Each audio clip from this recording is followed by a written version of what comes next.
All right, guys, welcome to the Space Bro Show. I'm here with my esteemed colleagues and panel of people here.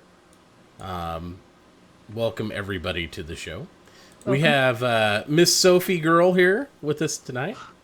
See, she's here now. See, everybody, don't hold the applause. Hold the applause. We got Zealous Fox.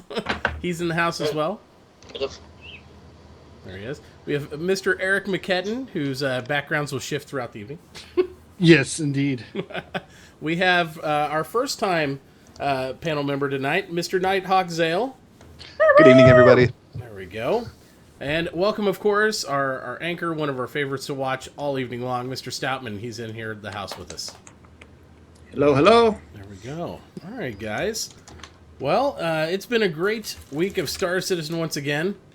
We've had fun flying and all that stuff, outside of all my computer issues that I've been having this week. But never fear, I'll be starting a new build next week, and we'll have an actual separated stream machine and all that good stuff. So I'll probably have some intermittent stuff going on this weekend. But Sophie, how's your week been for you so far? It's been good. I've actually just got back in town last night. Been out working, so I streamed a little bit last night. It's been pretty good. I'm happy to be home. Good. We're glad to have you back. Thank you. It's good to be back. Excellent. Zealous, what have you been up to, buddy? World of Tanks for some reason.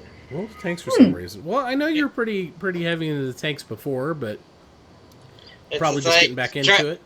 Trying not to break my monitor for stupid idiots that think they need to drive backwards at the enemy. Drive backwards at the enemy. Words of wisdom. Don't do it. It sounds like a bad idea. Mr. McKetton, how's your week been? It's been great, actually. A lot of Star Citizen streaming, more than I normally do, because a lot of people weren't streaming Star Citizen. You know, a bunch of new games came out that they were streaming instead. Yep. And so I would log in to go watch a Star Citizen stream and not find one, so I'd do it, and I managed to snipe a few viewers from some of the other prominent streamers out there. So it's good. I noticed your channel's really been hopping all week long. It's been good. It's growing more than I ever anticipated, honestly, because like you, I just kind of do this for the fun of it, and I don't expect an audience to hang around for very long, but they do. I try to keep them around long enough until I piss them off, but whatever it takes, that's what happens anyway. So, Mr. Nighthawk, how have you been this week? Good. Been pretty good. We did our first couple of baby classes, the Lady Nighthawk and I. Okay. We're expecting an end of April, so that's Sweet. starting to mess with the streaming schedule. Oh, well, we can't have that, but Well, I mean, regardless, I'm still making a lot of headway. I've been streaming a lot more open development of my tabletop game for Star Citizen, cool. That's coming along really well. Yeah, I look forward to seeing That's more amazing. on that for sure. So you'll have to keep us in the loop on all that stuff. Absolutely. Every day. There we go. Stoutman, how have you been this week? I've been doing okay. I've been trying to get my new streaming rig up and running. Technical difficulties, reinstalling drivers, reinstalling software, all the fun stuff. So I'm gonna be living in your world for the next few weeks as well. So nobody watches my stream anymore. They're watching Eric now, I think. Yeah, Eric took everybody. That's it. We need to cut him out. Sergeant Gamble and I, we had fun because of all the test streamers were off at PAX over the weekend. There was and all the Bad News Gaming streamers and all the redacted streamers, all the big name streamers were gone. And Sergeant Gamble and I were basically the only two left from Test Gaming who were hanging around and still able to stream. So we basically we both pulled 12-hour stints, back to back to back, and nice. we pretty much stole all the Star Citizen streams for the weekend. It was harrowing. I can't You guys know this, but a lot of the viewers don't know this. Streaming, even for 2 or 3 hours, is mentally and physically exhausting. Yeah.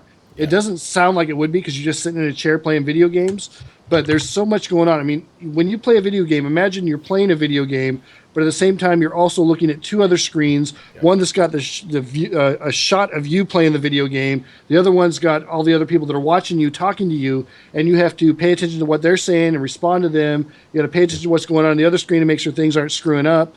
And all this while, you're trying to keep it entertaining, and it is amazing how much it drains you. And then you do it for 8-12 hours in a stint, and you stand up and you feel like you've been out working your butt off, and I got done with that 12-hour stream, and I thought back to it, and I was like, honestly, I don't think I was this tired when I got done doing a 24-hour watch detail in the Army, because I just, at least then I didn't have to think. You're watching for something to happen, and when you're streaming, you're trying to focus on 8 things at once.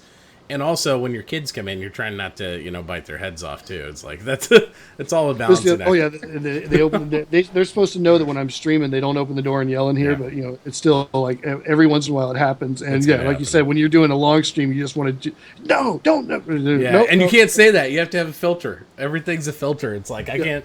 And that's an adjustment for people when they game, because usually, I cuss my ass off when I game at night.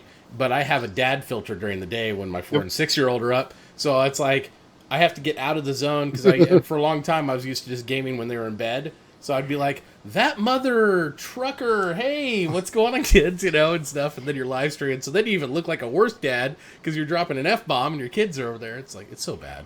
My favorite code. Yeah. My favorite one, and you'll know that it means that the kids are nearby and hearing when you hear me say, son of a motherless goat. Yeah. I picked that up from a guy I was in the Army with who hated cursing. He would not curse. Yeah. And he would come up with all these bizarre halfway words. Swears, but not really. Eric, I've been saying that since maybe 6th or 7th grade. I wonder where that originated. Son of a motherless goat? Really? Yeah. Yep, that's something I say too. I have to say, it was really nice that week that Test was all out, and everybody's at PAX. It was really nice, Eric, to see you up there in the #1 spot for streaming. Yeah. Yep. And because you deserve that, man. You are one of the most informative, fun players. Like you're really great with everybody, and it was nice to see you up top. I think that was a well-deserved spot, and I hope to see you more. I send people to Eric all the time who have loadout questions on what ship, what weapons to put on one ship. I'm like, you go talk to Eric, don't talk to anybody else. So they go talk to you, and then they leave me alone, and I can just play the game. I send everybody I hate as well over to Eric. Yeah. Yes, that happens too. I'm like, go over to see Eric. He won't tolerate your shit either. Get over there. Go request a rap song on Eric's stream. He'll love you. He loves it. He's really into that stuff. Anything NWA, go. Yeah. Well, actually, NWA, I would let slide. You probably let slide. Yeah. All right. It's like omission the word lighting on Mitachi's stream. Don't start with me. Yeah. Don't start with me. You want to make me happy? Come onto my stream and talk about how the meta isn't bad. That's a great way to get me in a good mood. Yeah. Oh, there's nothing wrong with the meta. Yeah. Did they ever fix that really bad bug with Vanguard? Yes, they did. But however, the other really bad bug with it still exists. Now it can be targeted at least, so it's got that. But it still only pays out 1,100 points in Arena Commander. I mean, it pays out the same amount as an Aurora MR, the cheapest, lowest tiered ship in the game. So I've been abusing the hell. It is kind of a dick move to use it in Arena Commander anyway. The cheapest ship is the Aurora ES in the game, but no one buys that. Well, the ES pays out the same amount of points as the MR, so I guess that makes sense. But yeah, it only pays out 1,100 points. The maximum points you can get for killing a Vanguard is first kill on a Vanguard if you're in an Aurora, and you will get 1,750 points, I think. And so that's the maximum. Then put that in perspective. A Super Hornet minimum payout you're going to get for a Super Hornet is 1,500 points. And that's like if he's already been damaged to the point of your one bullet was the one that killed him, you'll get 1,500 points for that. And that's so the disparity is pretty bad because the Vanguard is just as tough to kill in the right hands as a Super Hornet is. But fortunately, most people don't fly it in the right way, so they're fairly easy to kill. But you get somebody like myself in it. Who's the guy? Leoric. Leoric is brutal in the Vanguard. Absolutely brutal. You get somebody like him in it, and he will run a match he'll run a match 20 kills, 1 death, and he's pushing like 60,000 points because of the way the scoring system is. Yeah. So they need to fix that. And my answer to that, since they haven't even talked about the points when I bring it up to them in the Discord chat, well, it pays out points now. I said, yeah, but it doesn't pay out enough. And, well, we don't know about that. Well, fine. Then I'm running the Vanguard as much as possible, so people throw fits about it on the forums and elsewhere. Yeah. And they will. I mean, they have. They are actively doing it. That's the way it's going. So The one thing I can say is I haven't played Arena Commander forever anyway, because with the PU out, I just go there and, as you know, troll the hell out of people in Arena Commander. Yep. But they mentioned the other day, and this is something I wanted to talk about, and I saw this on ATV when they went to, I think it was when Frankfurt was giving their little, this is what we're doing lately. They said, oh, don't worry, we're going to be working on the griefers inside the PTU. Right. I'm like, and I had to pause right there. I'm like, wait a minute. What do you mean you're going to work on the griefers in the PTU? There was, God, I wish I could remember where it was, because it was just talked about recently, and maybe it was, I think it was Chris actually talking about it, one of the Tim Fours. Yeah. But Yeah. he said they were going to add in an AI checks and balances kind of a system in there that kind of mimics the ultimately the reputation system, so that the comma raise will determine. Cool. Part of it was that the comma raise will determine whether or not your actions get reported. So if you kill somebody who's a quote friendly near an active comma ray, then all the other AIs in the in Crusader will now know that you are a bad guy, and they will be able to go for you. Things like that. And I think he said something about there will be AIs patrolling around the major hubs here soon. Like Astro and stuff. Yeah, I imagine not around Karaya, because they've kind of already said that Karaya is pretty much the free for all zone. But I would imagine specifically the Astro stations. But damn it, there goes all my gameplay. Well, I can tell you right now, they can't unless Well, they've unless really you find improved people things. like me, Matachi, who are always willing to spar with you openly. You just have to ask and chat. Well, I don't do sparring openly. I just go in and blow the shit out of people. It's and then watch a lot them more cry fun and to chat. speak up. Yeah. They're trying to get new people to buy the game, and true. and once you just take off with your ship, you're on the fly free, and somebody just comes up and kills you right away. Do you want to keep playing? No. Well, I don't know. I would, but that's me. Well, if people you're- blow me up, I don't care. You're the 1% when you don't count. That's right. 1%. But I It mean, does count. at the does. same time, it does kind of express the openness that Star Citizen is going for in its ultimate release form. Yep. And this prototype of the reputation system is going to be a first iteration for the checks and And I balances. totally And I support think that it's- type of implementation. I really want that's the reason I do this shit I do. I want them to fix those things. The same way that Eric flies the Vanguard because it's broken. I know that eventually they're going to have to do something. Because otherwise I'm going to continue to do this no matter how many people cry or whatever. And by them making it balanced and where the AI affects that limits my options of what I can do. It'll impact me in the universe. And once they add persistency to that, am I going to make the decision to constantly grief people and then not be able to use Cryastro anymore, or be able to go over here or do a mission? Probably not. I won't do it because I won't be able to play any other aspect of the game. So that's the type of stuff I want to see start to evolve into the persistency of the universe. Mm-hmm. Yeah, they're going to start putting it in, see how it goes, and then decide what to do from there. That's what they're going to do on a lot of stuff, and that makes sense. Yep. I just have to feel inside I'm accelerating that to some degree. I know, Cade. Nighthawk makes us all sound like little kids when he talks. Oh, He's yeah. got like the smooth, sultry voice, and the rest of us are yeah. Everyone always comments about that. Yeah, it's like this is the Nighthawk hour. That's right. That's what I do with crank my up the bass Photoshop. on my mixer and There make you myself go. sound a little bit more. Well, if we manly. do that, then he'll sound like a dark lord. I do Sith. kind of slide into Bob Hoff modes when I'm working on Traverse the Verse and I have my Photoshop up. I'll start to move that. That's a nice line. I do like that. Oh boy, better watch it. It's so calming. Oh yeah, it's like I'm starting to fall asleep. It's like a call me. You are getting sleepy. Good. It's You are a state falling of rest. Yeah. You want to make a Get right with donation to my yourself. stream. Yeah. Send You me want more you want money. more of this voice? Donate $5 now for 5 more minutes because of Nighthawk, you know 900. what? Did you post a picture of your onesies everywhere? Because those onesies that you made are amazing. Did I? No, I tweeted them a couple of times. That shit. I mean, actually- those you got to produce those because they are fantastic. You won't Star believe Citizen this. onesies, you guys. I normally during the day I'll stream 3-4 hours of game design for Traverse the Verse, and then I'll switch over to Star Citizen gameplay. But the last few nights, I've been switching it out, and I've been playing during the day and doing my game design in the evenings, and so I'm getting a whole new crowd coming in. And the other night, I had someone show up and say, "Hey, I run a print shop, and I found you through Twitter, and I like those onesies. I'm willing to give you a discount on the first set of prints."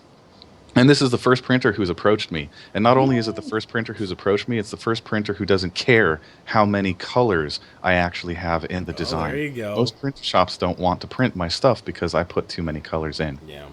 It's not my fault. CIG made the artwork. Well, that's awesome. They should be made available because they're very clever. Yeah, I thought they were. If I could fit them, I'd wear. We could start a whole clothing line. It's gonna be great. So you'll have to hook Sophie up with that same print shop because we got to do the socks.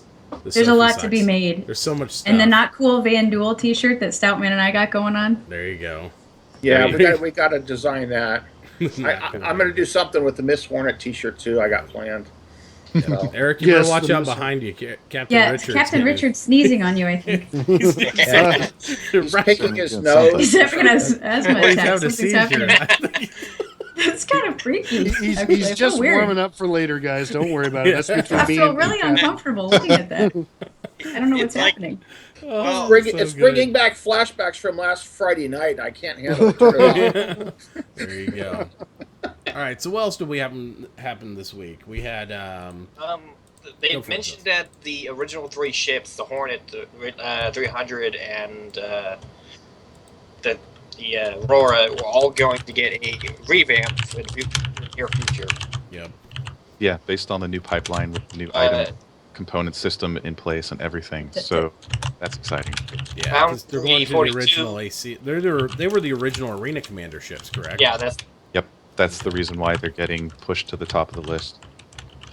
Foundry 40 UK team has covered the finishing of the Javelin exterior / Idris. That's weird. It's like, okay, I copied this directly from their thing. This thing does not make sense. But they also have the Idris and Javelin chart. It's on Shubin Corridors and main. Oh my. Eric with all the backgrounds is perfect. Oh, the backgrounds. The backgrounds are real. Eric, you need Captain Rich on one side, and, like Tokyo on the other. So it could be like the angel and the demon. The 2 angels on my shoulders. There you go. But which one's the evil angel? They're both. You don't evil. know. They switch out. Depends on the subject It depends. matter.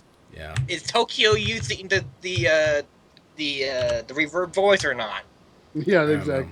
Tokyo's a sweetheart, though. To be honest, he's like Yes. that kid doesn't have a bad bone in his body. It's like you say so, he's like, oh no, don't do that. That's what. Actually, as a matter of fact, since she's in the chat, I have a question for a member of our viewers right now. Mm-hmm. Fall, is Tokyo as nice in person as we think he is? Because Fall actually hung out with Tokyo last weekend. Oh boy. Yeah. Yeah, we can see she might abstain from that answer. Who Yes. knows? You never know. It's like, I plead the oh, sorry. As he is now the. By the way, for those of you that don't know, Supreme Tokyo has been made the official manager of the Test Gaming Stream team.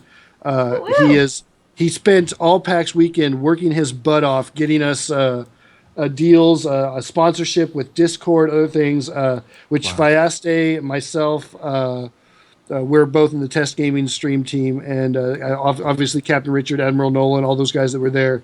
But yeah, he worked his butt off. He didn't take no for an answer. He pestered people, and he basically showed his commitment to making our stream team a whole hell of a lot more legitimate than we are right now. There you go. Is It's good. way above and beyond. So yeah, he became officially the manager of the stream team. And He was the only one that wasn't drunk and hungover that weekend. So I think that's Well, why he doesn't did that. drink, so he's good at that. Yeah. Yeah, he's good at that.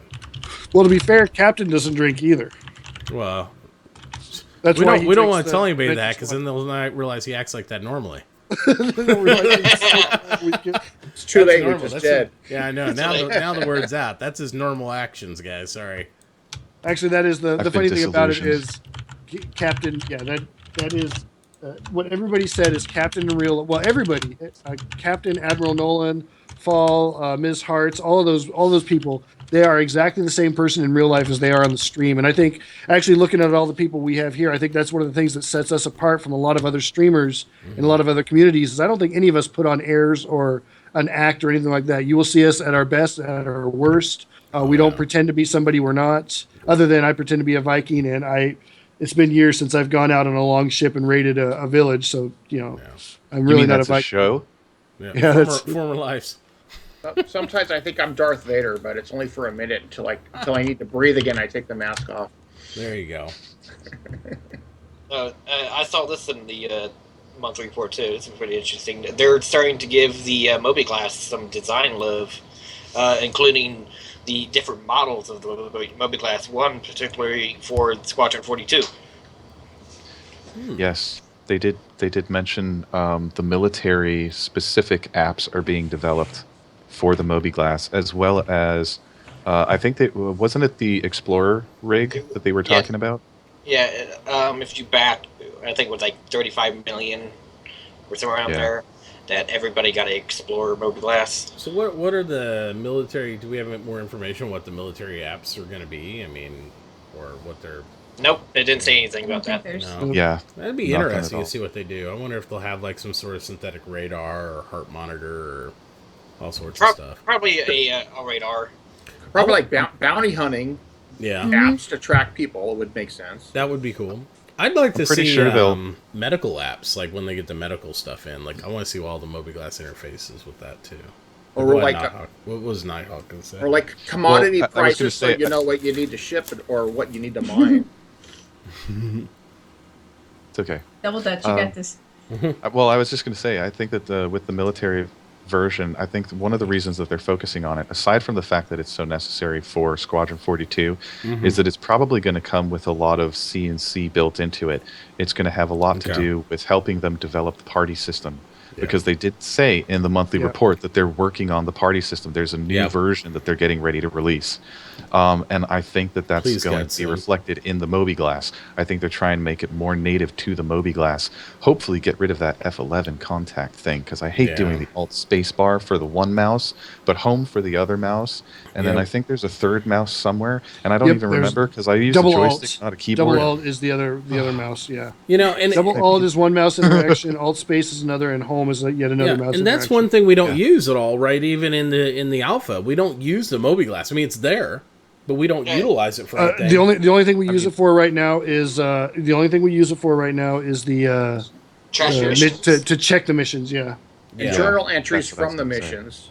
It would be much nicer to have everything interfaced through the Moby-Glass, like, you know, be it missions, be it party system, be it, all those windows and stuff should just be through the Moby-Glass. It'd provide a level of immersion and stuff just for testing to see how smooth it works anyway in the alpha, you know. And you know it's going to break and stuff, but it'd be nice to use. All right, folks. ultimately- I've got to take a quick break here. It's been All right. requested that I read The Very Hungry Caterpillar to a 5-year-old girl. Absolutely. Well, there you And, go. That's Do that. more That's important. important stuff, so that's do it. paramount. So I Enjoy will be the right caterpillar, back. sir. I will leave you guys with Captain Richard. No, I won't leave you guys with Captain. Oh, don't Richard. do that to us. Don't do that to us. We love Captain Richard, but not all those. There we Not the go. miniature one. We'll I'll leave you hold your guys with spot this down. here. That'll work. All right, we'll see you in a bit, Eric. So yeah, I mean, I think the Moby-Glass is it's really nice to see them thinking in that direction of utilizing it and I getting think it more it's involved. also interesting that they're starting to do that because people have been asking for a long time now. Well, when are you going to start working on the smartphone app for Star Citizen? When are you going to start looking at the companion app? Well, there's no need for a companion app if No. you don't even have something like the Moby-Glass in place, because the companion app is basically going to be your Moby-Glass into the game, even Yeah. when you're away from the computer. And if they don't know what the Moby-Glass is, they don't know how to make that app. No doubt. I got the companion app right here. Oh, the You got that one Rocat? up Is and that the running. power grid? Shield control, There Yeah. you and, go. I've, Nice. and That's it works awesome. pretty good too. And you know, Yeah, I was I'm testing that. I'm always more of a proponent of having community-based apps and interfaces and all that stuff. I like it. Hopefully they'll get to the point eventually, and they haven't said that they will or won't, but eventually they'll release the API. And once Yeah. they have, like, you know, things a little more balanced and stuff, they're not going to do it anytime soon. But once they have things a little more balanced and the weapons, the assets and stuff put in there, imagine the amount of apps you're going to see from this type of community come out to support Star Citizen. Oh, It's going to it'll be be amazing. incredible. Yeah. Yeah. It's going to be so It'll cool. be We saw a incredible. lot of cool stuff in EVE Online.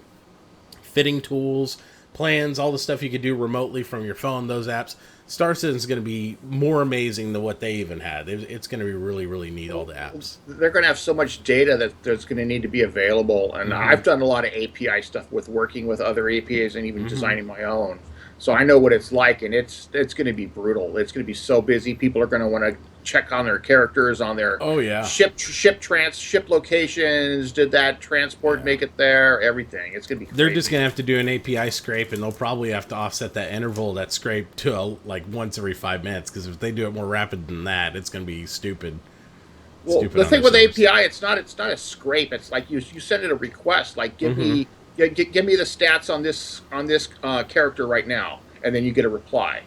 You can do that on that. I know on Eve, the one app that we always used was the Eve Trade Tool, and so we pulled the market pull from the database of what current stock prices were on any given asset. Okay, well that's not a million characters at once. That's doable. Yeah. Yeah. So but they still had to do it to interval because people were building apps that would refresh every second. So it was polling the server every second, like all the assets and all the trade data that was happening from every live trade every second. Well, then you tell them no, they can't do that. Well, you tell them no, they can't do that, and you block their API key. You gotta put limitations in. Yeah. Yep. It'll be interesting. It'll be cool. All right. So what else happened this week? We had we got the finalized art stage of the Laoski landing zone. Okay. We're working on the armor store, the personal weapon store, the bar, the medical unit, just like our corp. Yeah. All I gotta say is, come on, economy. Come on. on. I know. I'm waiting for that. It's coming. I don't want to rush them. I want them to do it right, but God, I want it. I'm hungry for it. I want to buy some stuff, man. Give me some shit. I want to buy some shit, and I want to take the shit and fly the shit over there. On Crusader for the various missions, but they completely redid the way you do the Covalex mission now, and they have it set up so that you get it's more economy friendly now. So there are 2 different endings to it, and you're probably going to get a different payout based on which ending you come up with. So that was exciting to see. Well, yeah. Well, they made the 2 endings a while ago. That's been in there for a little while now. Yeah. Right. Whether or not you find that last data pad. It was broken for a little while. And there was one extra data pad that was there for some time, and then they removed it for some reason, or maybe something happened and they didn't realize it was gone. And then I think in the second to last iteration of the last PTU set for, what was that, 2.1.2? It came back out of nowhere. And so you were able to go and complete that second line to get the longer story again. So, yes, a lot of people didn't know about it. I haven't run any of the missions, just in case anybody was interested in that. I haven't run the missions in the game.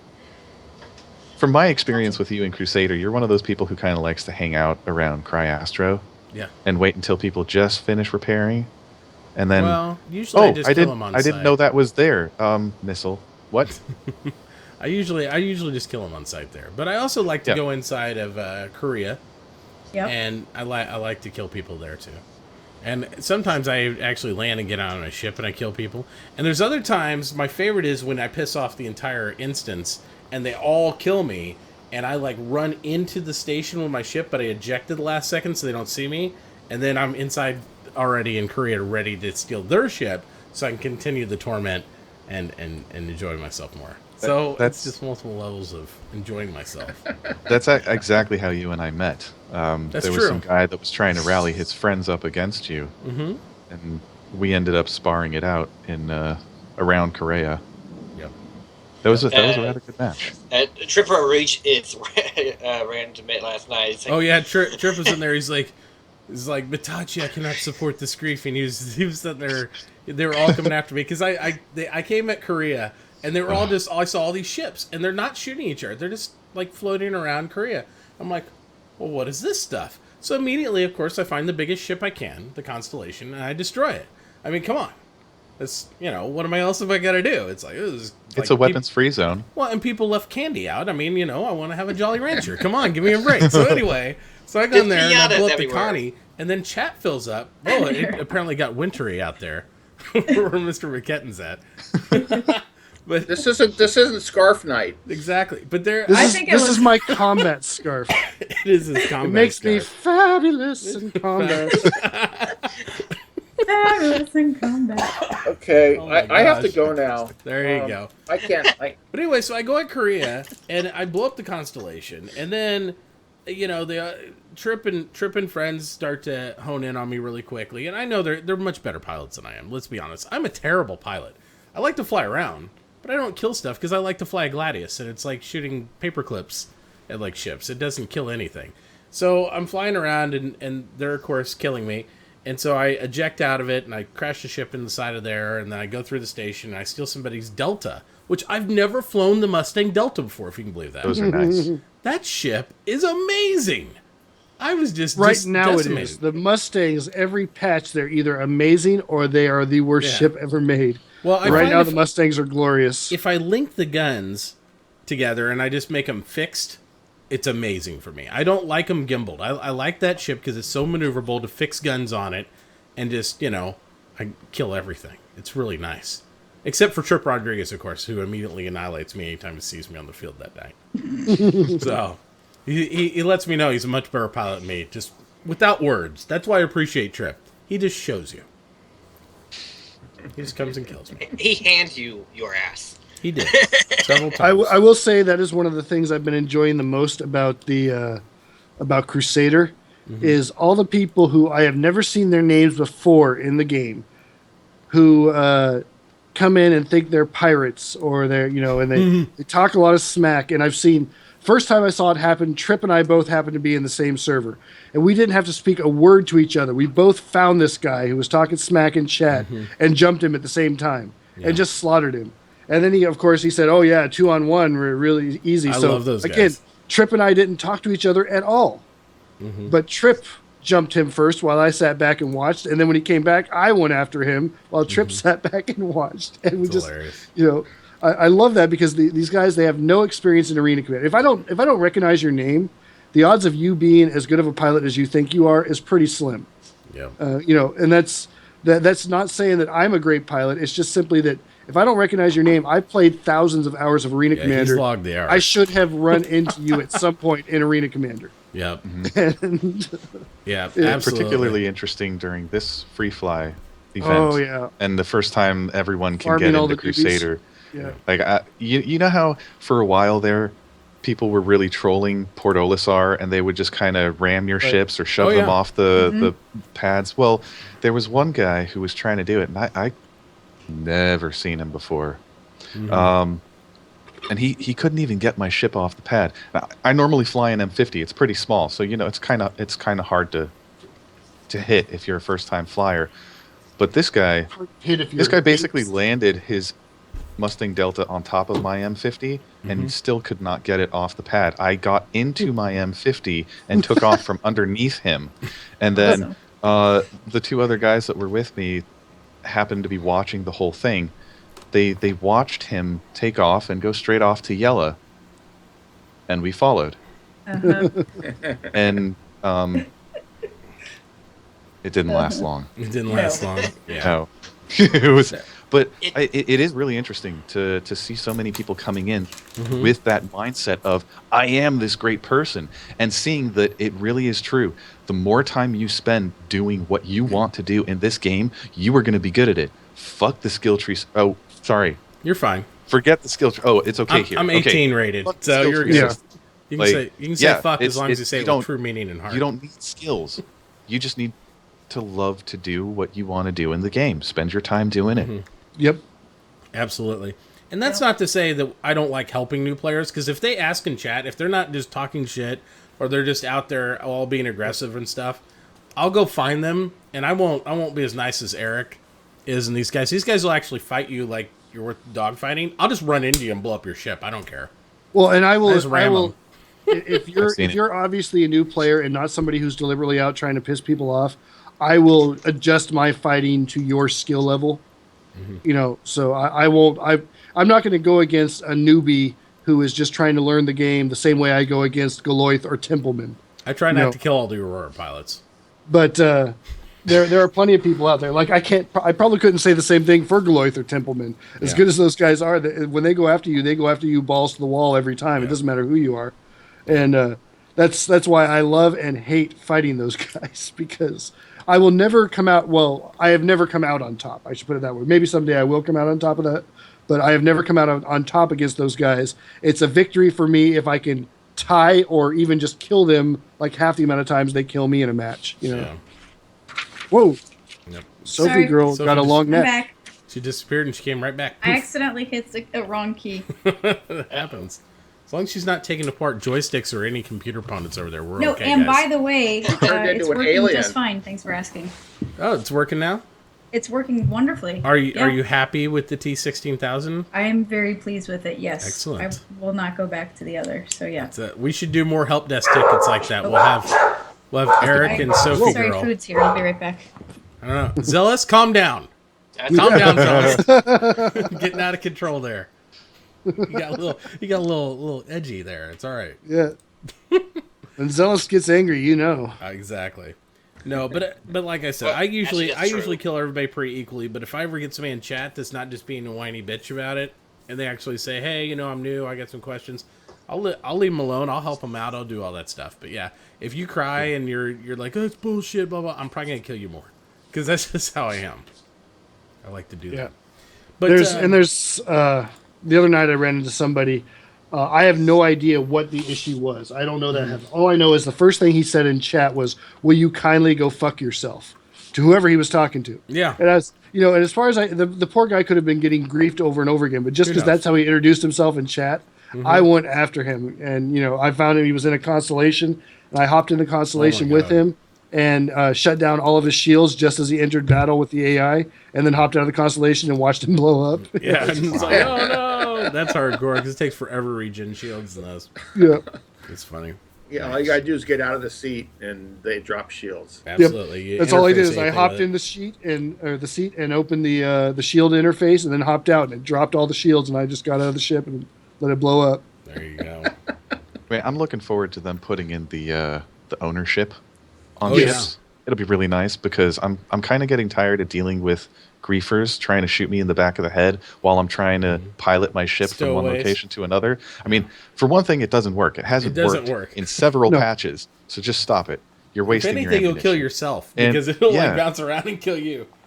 But And yes, it can't do that. It Yeah. can ricochet and kill you. I have to does- say, it has become a lot of fun for me to jump into Korea with someone like that in the back of, say, my Vanguard and pull up at a fairly unsafe velocity with the self-destruct already going, only to watch the ship be swarmed because it's nothing more than a Vanguard. No big deal at Right. Korea. Yeah. Swarmed Not a by good target there. by shooters, only to go and watch Yeah. everyone die. It's Yeah. a fantastic grenade, but I'm sick and tired of doing it. I would love to have my ship back and allow only my friends to come aboard. Mm-hmm. Shoot the door open if you must to get in, but then I know Right. that you're here to deal damage. I would like, one of my favorite things to do. I think most of you have watched my stream and have seen that I love doing this. We call it, I don't know who coined the term, but somebody called it hitch Viking. And it's where I sneak aboard your ship without you knowing. And when you fly somewhere, I stay hidden on the ship somewhere. And when you get out to do something, I then take the ship and fly it back to Olisar. And when I land at Olisar, I say, "Hey, I found your ship and brought it back to Olisar for you." And it's just, I do it for the fun of it.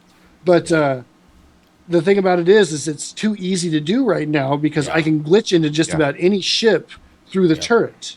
So I want it to be more of a challenge. There's a couple times where it's been a challenge for me because I've had to sneak in right when they're taking off or whatever, and that's a lot more fun. So I would love for, like you said, ownership to come into play, as well as the ability to break into a ship to come into play, Yeah. and then be able to use those side by side and really have some fun little immersive gameplay. And I also, before that happens though, they need to put a damn bathroom in the Freelancer, because I don't know if you guys have noticed, it's got 4 beds. It's meant to be a long haul truck, but there isn't a single toilet in that thing. I think they And should I can just put tell a you right bucket. now. There's a tiny little closet with like a metal shade that pulls back. It's your toilet and your shower. But you can't get into it. I mean, That's true. You can't. And, the door doesn't and work. and that's one of my favorite places to hide on ships when I get on board is to hide in their bathrooms because nobody ever checks their bathrooms. It's just like real life. Do Nobody you notice checks how they their nerfed the ability to hide on the constellations now? So when you Yeah. board the constellations, all of the escape pod doors are open, and the door into the escape pods is open. So you can walk the deck after takeoff, and you can tell whether someone is in there or Well, not. the best hiding place in the Constellation. either.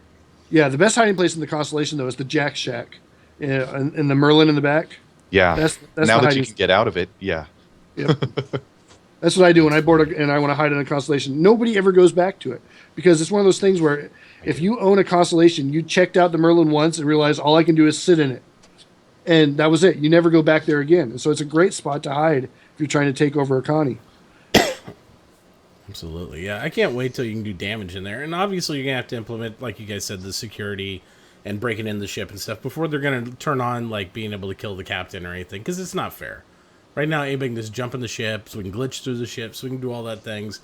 And it would just be more griefing than probably would ever be tolerated in the game at that point. You know, I know we haven't really talked about the monthly report at all. Yeah. I'm looking through it right now. Yeah, go ahead. I didn't know this at all, and this is huge news for people like me and Stoutman probably would consider this pretty good news too. But right in the top part in engineering, with many of our systems moving away from XML and moving towards our own internal data management system. I don't know how many of you know about XML, but it's pretty much most of all the data in Star Citizen runs on XML, and it's a markup language designed around using databases on the internet, on web pages. It's easy to use and really easy to abuse, which is what happened with Star Citizen, is they just abused the hell out of it to the point where they don't even know, and they'll admit this quite openly, they don't even know what half of the stuff is doing in those XMLs anymore. And it's, oftentimes when they run into bugs, it's they left something in an XML because, one guy put it in there 6 months ago or a year ago. That guy no longer works on that part of the game at all, and he never told anybody else what's going on with that XML, and it's crazy. It's very easy.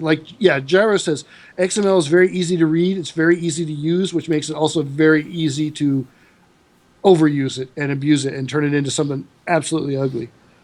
But so yeah, they're moving away from XMLs, which the holotable is based around XMLs. So that might be an indication that we are going to get that newer holotable sooner rather than later. That'd be interesting. I'd like that a lot. God, I don't necessarily Fitting's kinda understand important.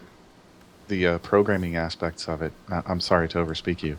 But what I took away from that particular portion of it was how they were moving specifically the ammunition system over to the new management system, which is fantastic because finally we're going to start seeing these differences between ballistics and energy weapons, where energy weapons don't necessarily deal as much damage to a hull directly. It just sort of disperses some of that energy, and you take a little bit of the impact damage. That's it. Yeah. The shields, the energy is actually overloading those shields. That's how they're getting their damage. Ballistics, it's the other way around. They hit the shields, and they're going to keep going through the shields because the purpose of the shields is actually to deflect objects in space as you're traversing the Great Black, but it also works in combat.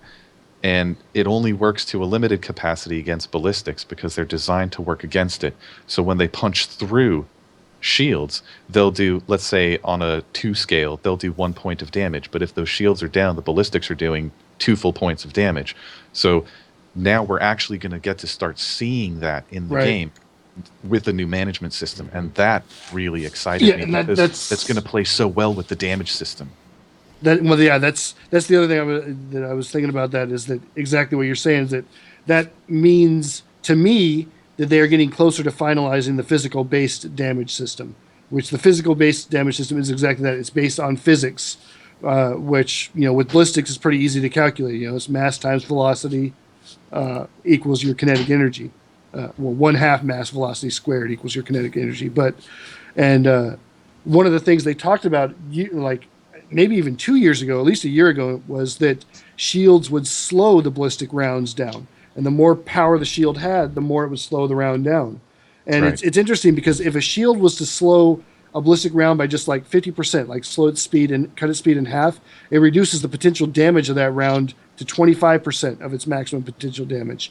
And so it really could add a whole nother dynamic to it and make mixing loadouts useful again, because you'd want to reduce the shield with the lasers so your ballistics could do more damage. Yeah, because right now you can go heavy ballistic and disown. If you go all ballistics, you're choosing the winning loadout every time. Yeah, absolutely.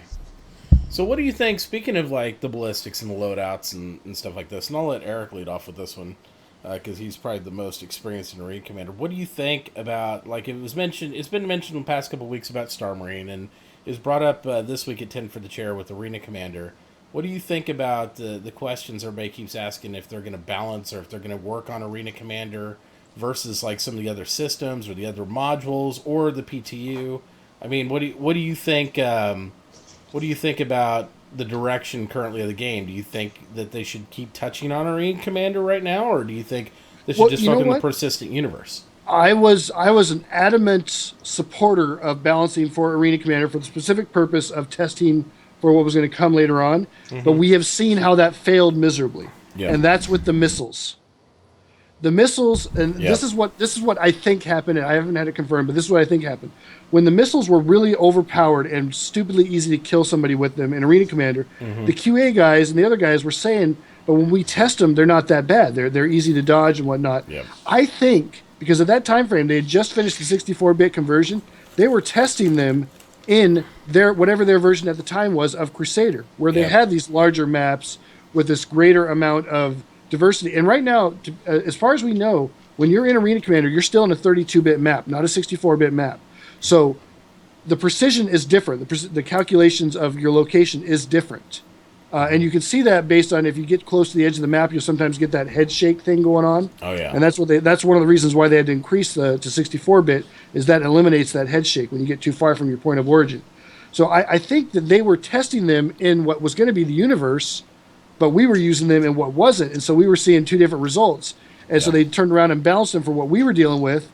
And now they're mildly useful in Arena Commander and pretty much damn useless in Crusader. Yeah, I mean, you've seen it. You launch the missile and it spirals and just goes off. It's like it doesn't know what to do. I have good luck with Crusader missiles, like at a comm array. When they're coming against the AI, it's a different thing. You fire. I'm talking about against people. Oh well, I'm talking against the AI, but against the AI, it's AI are dumb though right now in this. They got them so dialed back. It's more than that though. Yeah. For some reason, he's right. The missiles are damn accurate against the AI, but yet I can fire a missile at, if you were flying straight in front of me, Mitachi, same speed I was, 500 meters in front of me, we're going back to back, and you're deliberately allowing me to shoot that missile at you. I've got about a 75% chance that missile's going to miss. Yep. And the other 25% is damage to yourself. And, exactly. Absolutely. You can run into your own missile. Yeah, and I don't know either. That's very true, because on AI, it seems like they lock on, they hit center mass, they hit exactly like they're supposed to, but on other players, it doesn't hit. The AI's position is always being calculated on the server. It's not being calculated at a client that is hundreds of miles away. There's not that lag time in between. Yeah. And I think that might be part of it. The computer knows where the AI is going, in other words. Yeah, and that might be part of it, and that also might be why QA was never seeing a problem with it, because they are operating essentially right beside each other. Yeah. Also, in reference to that AI comment concerning AIs in Crusader being completely stupid right now, that is not true. And I will say this because you are most likely talking about the human pirate AI that we come across in any of the comm arrays, or very occasionally. But the Vanduul? The Vanduul, on the other hand, when you go to that one location from that one mission, that's the Vanduul with the Vanduul AI from Arena Commander. And that is the one AI that has really been focused on and pushed forward. These pirate AI, they're like Arena Commander 0.8 quality. Yeah. They're nowhere near the Vanduul AI's level. Just the way they crash into the comm arrays all the time tells you just how dumb they are. I mean, the Vanduul haven't been doing that for months. The Vanduul have figured out how to get around things quite a while ago. Yeah, I've started doing Vanduul hunting parties on Crusader because it's the best AI out there, and they'll sometimes chase us out of the asteroid. Like we can't defeat them. They'll shoot down our missiles. They'll double Shit, what is that called? The They'll flank rope-a-dope. us. I'm totally Yeah, having they- a brain fart that moment. bracket, They'll that's actually bracket. flank us, and they'll work Yeah. at different angles, and they really work together. Yeah. So it's difficult. Yeah, they will bracket. They will rope a dope. They That. will lead it. They Rope-a-dope. will do a lead pass. But yeah, what you're talking about is bracketing. That's when two wingmen come from either side of you, and these are air combat maneuvers. But yeah, bracketing is where you got your targets in front of you. You got the two wingmen on either side, and you go and you crisscross past the target, and so your shots come from both sides on the 6. Rope a dope is where one of them will deliberately fly stupid to get you to target fixate on them while the other comes in behind you. And those Vandal, especially in the higher waves, they do rope a dope all the time. And if you're not paying attention, that alpha is going to sneak up and nail you in the ass every time. And Always go for the alpha- highest ranked one first. And then Yeah. you got the thatch weave where you have two wingmen doing crossing back and forth. Right. That's a long-term bracket on an extended event. Now we're getting into real technical stuff, Yeah. but we could, if you guys want to talk about that sometime, ask me about it on my Yeah. stream. I'll talk. And my about mic's that not for hours. working. That would be why. There we So go. I gotta jump in here real quick, Go for you it, guys. Soph. So we have got to get some clarification on this. Is it Von Duel or is it Van Duel? Because you both say it with such confidence. Van Duel is what the writers called it early on, and since the writers came up with the names, that's what most people refer to him as Van Duel. I just say And- Vondul because that's how Chris Roberts pronounces it, just like I say Yeah. Jean because that's how Chris Roberts pronounces it. And the Van Duel get their name from Vandals. The Van Duel represent the Vandals who attacked Rome because UEE Right. is Rome in the 29th century. So that's where they get their name. Or I thought, it American. was from the, I thought it was from the band, the Vandals. No, not It the band, the sounds Vandals. something. There you go. Although Aaron Roberts might tell you it was from the band, the Vandals. I understand he's a bit of a fan of that era of music. There you go. So either way. And Muppet, I have no idea what you were asking me. That I'm not. Yeah, I missed. I saw you said there was a question there. He said, "Eric, do you think we need proof that CIG does not alter game statistics for your test gaming because they just can do it?" Are you? I think he's asking if they alter statistics just for the way we test things, or is he saying that they're altering statistics for test gaming the stream team? Or Is he's that asking. second part doesn't- I read it that they might be altering the game statistics for your personal play testing to troll us? to troll Uh, you specifically, maybe. I have had this discussion with Toys R Me and Tazius before because we're the guys that are known for taking apart the XMLs and stuff like that, and we have all agreed that they've got to be trolling us sometimes with some of the stuff they put in there Yeah. because and they won't ever admit to it, but I think they have done that in the past. They have put something in there just to mess with us. But in reality, guys, it's an evolving game too. I mean, shit changes all the time. So they're gonna be changing all sorts of stats and all that stuff, and they don't tell us about every little thing that change. I mean, Eric's seen it, I've seen it. They change shit in the game all the time, and we just discover it. It's like, oh, what's that? Look at this, and then the next patch should be gone. So I mean, you just never know. You never know. It's just like the It's an electric evolving shotgun process. that they added that one patch that Absolutely. like nearly no one knew about until it's gone. Absolutely. Well, the shotgun was a Yeah. mistake. It was never supposed to spawn in there. It God, was I a wish I mistake. would the have whole found time. that thing. I know. I didn't find out about it until the freaking. They've been spawning weapons at the distress beacon ships for a while because one time I found a pistol and I found Yeah. 2 different rifles and I found a data pad one time, but those are all gone. I haven't seen them for a while. That was back in like 2.0 DEFG kind of that era. There you go. But you couldn't pick them up. They'd float right. They'd pass right through you. They no grabby hands or anything yet. Absolutely. Actually, Soph, if you guys want, we could just go ahead and take questions from the audience right now. I don't care. We don't have to transition. It's kind of been a loose week anyway. Might as First well. thing But Yeah, I'm gonna go that's grab it. my dinner. Yeah, Or go grab we're just gonna. grab your food. We're gonna go right into the after. Cool. I'll be right show, back. So Yeah, put it in there. Fiaste, her mic was off for a while there. That's why she wasn't talking. Yeah, we were. Her mic was off. And she's like, oh, Everybody's crap, going, I'm why like, isn't yeah. Sophie Girl talking? I kept looking over at her and I could see her mouth moving. Yeah, And I thought she was making fun of us. Like she was going, yeah, like yeah, they're exactly. just jabbering on. And I That's was one like, of the things she's known for That's on what her she stream. usually does anyway. yeah. She goes It's on like breaks these and she dumb forgets that she guys. turns off her mic. There you go. Don't we all do that? Oh, yeah, I do it think all the I time. do, and then I'm live and I'm saying bad shit. So I Yeah, have to be or careful. the opposite. I turn off the mic and then I'm talking dirty to my wife and people are listening. Oh man, there you go. Yeah. Gotta watch out for that. I've done that I've- one on Discord before. Luckily, it was only Toys R Me who was in my channel. And he's like, "Really? Well, I didn't know you liked me that much." Shut up, I finally made a channel command so my VIPs and mods can like change my scene in OBS to be full screen on the game when I forget to change it. You know, when you're talking and I'm sitting at my nice, desk yeah. or something and the game's in a little corner, I give them a command. So Mods are awesome. yeah, Yeah, I've are got awesome.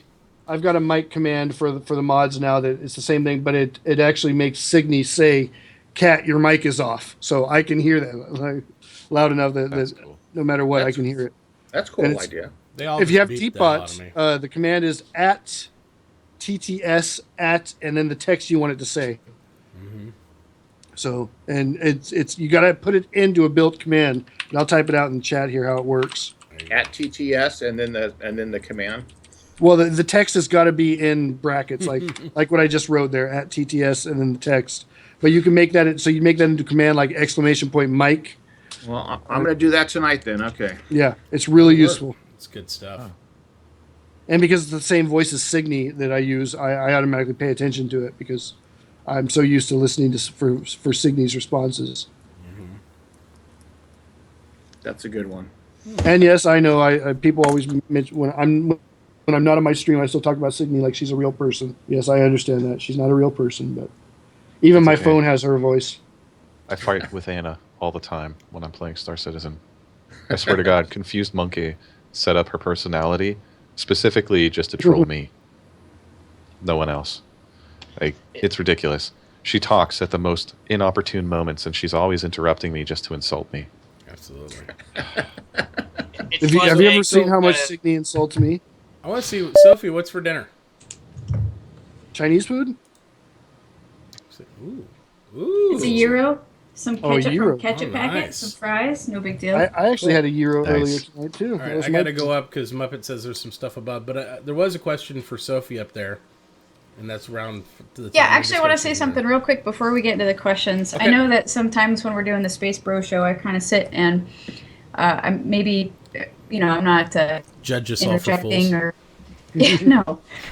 Part of this for me too is that Whoa. I'm learning a lot from what I'm hearing everybody talk about. So there's a lot of aspects that I don't yet know about the game. So if I know about something, I'll speak on it. If I don't, I won't. But at the same time, I enjoy being on the Space Bro show because we have some guys here that are super into all the aspects of the game. So there's just so much knowledge here. So don't mistake me sitting here being quiet as being bored or upset that I'm not speaking.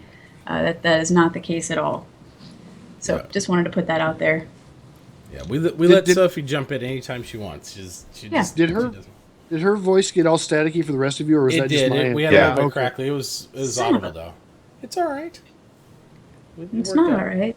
I just wanted to make sure that my computer wasn't screwing up on me I again. think it was Skype. I don't think it was anything that was Yeah. on Sophie's end. I think Skype started to take a shit there for a minute. Hope It's not. okay I don't now. want any audio issues Well, you tonight. sound fine now. So You sound One fine of now, the yeah. questions that was for Sophie is that a Sennheiser headset? That was from Yes. Knight Rider, I believe. Yes, it is. now we're gonna make her talk. Now she's trying to eat the whole time. Yeah, I'm looking so through good. the other questions for It's okay. her. I think they asked about what was her favorite part of Star Citizen. I like that question. It's Fiaste, right? Mhm. That's how you say it? Yeah, she asked my absolute favorite part of Star Citizen. My absolute favorite part is the community and interacting with the Star Citizen community, whether it's doing the Space Bro show or talking on stream with everybody or what we do outside of all of that. So number one is the community. Number two, I love the first-person shooting aspect of the game. Number three, I love learning how to pilot a spacecraft. That's pretty awesome. So for me, I'm really getting off on. Isn't that the learning- first time you hop in your ship? It's just like it's, And I'm just starting just now, and this is since playing since September, just now feeling comfortable and pretty confident with my my skills, so I know, okay, here's my base. So I have a base, and now I know my base level, and I need to push forward with that. But it feels so good to be able to finally target things, and I see an enemy over there and I can go for it, and just things like that. So things are really coming together for me in flight and in combat, and that I'm just really looking forward to keep building that. So I want to be an excellent fighter pilot. That's what I really want I to was do. gonna say, and if you haven't seen Sophie in FPS mode, you better watch out. She's is deadly. She vicious. is brutal. Yeah, there's no mercy. I shot There's not. Stoutman in the face the other day. I love you, Stoutman. Yeah, she's ruthless. Gyrosen asks, do you think there will be bad guys missions when a player gets marked by comm relays? Actually, that's exactly what Chris said was going to happen, is that if you get detected as attacking somebody when you shouldn't, that it will generate a bounty mission for everybody to access on their Moby Glass to then go after you. So yes, there will be bounty hunting missions, and he said, I believe he said that he's hoping that they were hoping stuff like that would be in no later than version 2.4. He said 2.3 to 2.4. So hopefully the next couple of drops. Your ship is going to send out a signal to a nearby comrade that you're being attacked by so and so, and if you're in an area that has some type of law and order, then the bounty would be generated. That's so they're moving in that direction, and that makes sense. That's cool. Absolutely, it's similar to like an Eve. If you're in a security level of a certain zone and you commit a hostile action, or if you play like WoW or something and you do something in the range of guards, they usually round and protect you. But in this case, the AI says, hey, there's bad shit happening. It reports it to the system. So I think if you're in higher security levels, NPCs may come off the dock and get after you.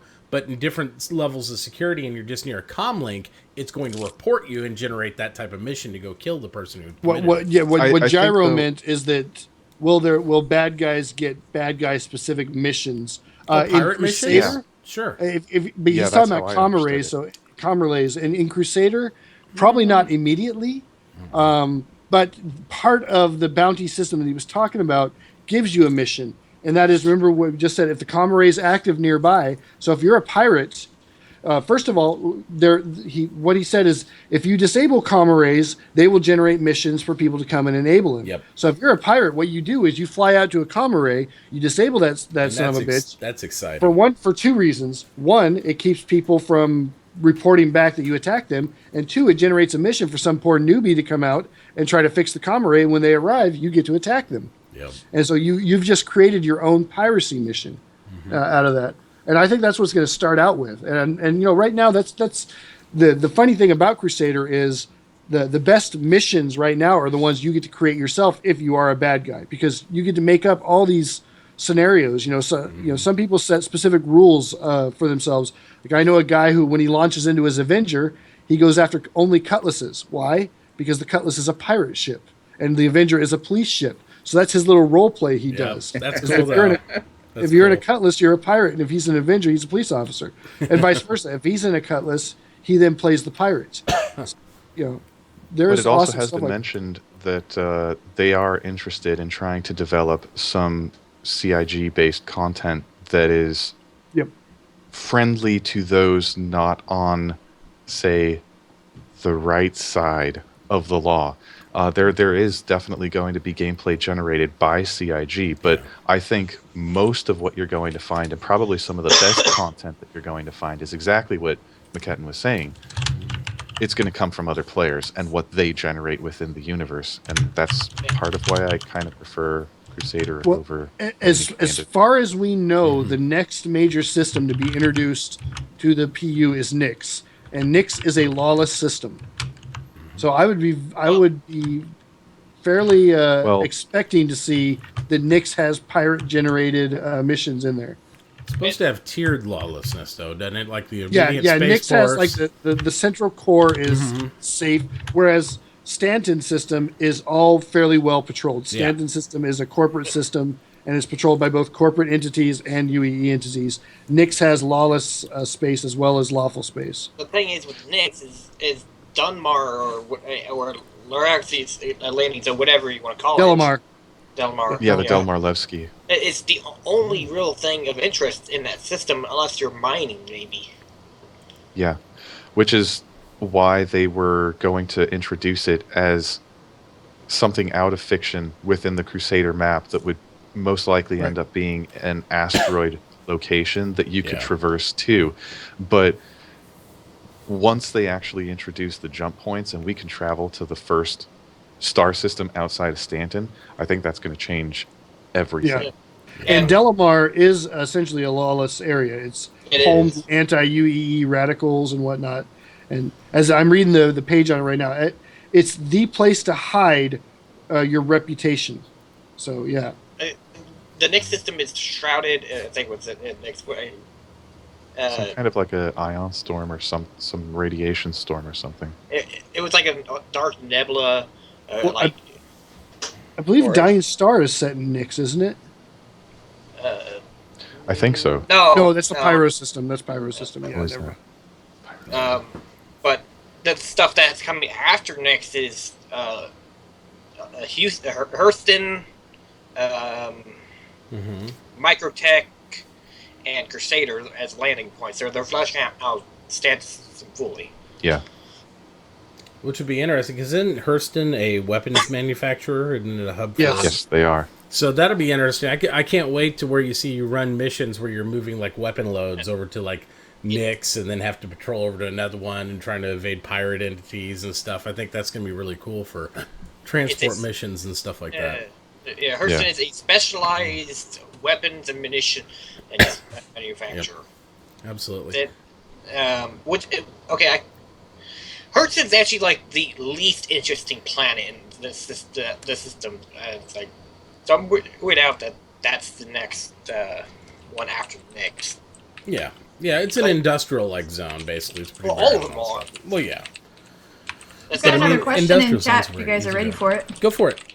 Sure. I'm not sure if it's pronounced Hiro-san or I might always say it wrong, but Hiro asks, at the end of a play session in the baby PU, do you land at Port Olisar?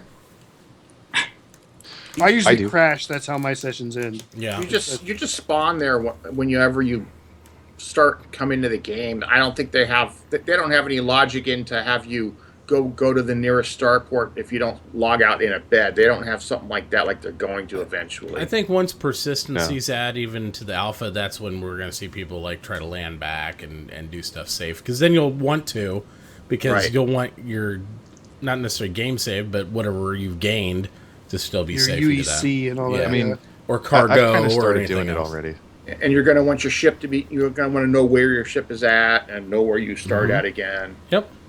Yeah. Absolutely. For me, I want to take a little bit more of an RP approach to the way I play Star Citizen once it launches. So I'm actually starting to talk to the game, despite the fact that there's virtually nothing to the game right now. When I go out to the ICC probe and Tessa's talking to me, I'm always talking back to her. And when I'm getting ready to jump clear of the ICC probe, I'm calling coordinates and countdown to jump, and I'm reporting back to Tessa, just like I would have done if I was on a radio in the Army talking to one of my aircraft.